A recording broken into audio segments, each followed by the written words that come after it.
To je séria 2. Zdravá diesko. Zdraví ťa a.k.a. G-Block Gizony.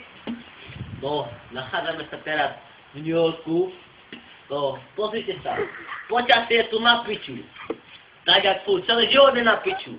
Co na piču, ty kokos, ja čo mám dobre, tá búkota narobila. Za detsku. A koľko si dnes zarobil? Koľko môže byť obraz 3 euro? Nič, ty zabil mu rejda. Ja na brachu On sa chcela byť denci.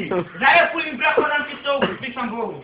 Ale čo ho A stráte? okraš tvár nemáš mnoho dohodovná. Nie, ty bol Nie? to. To si zabil, to si zmastil. A prečo si práve vydal bezdomovca? Ja nedobrzo, ty koto, ja som filma.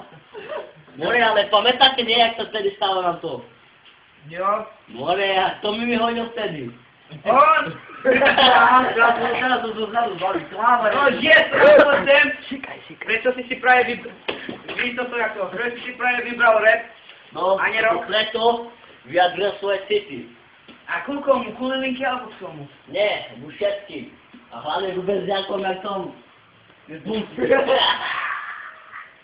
Ja šíkam niekam ručami. Hej! To sa dá na YouTube. Tak je pravda, pozeraj. Ak ste videli ho penis alebo nie, takže viete, že to sa nakon dá. A pozdravím ho pre Lilinku. Naša produkcia a.k.a. Kenny, yeah. Vlastne opínky.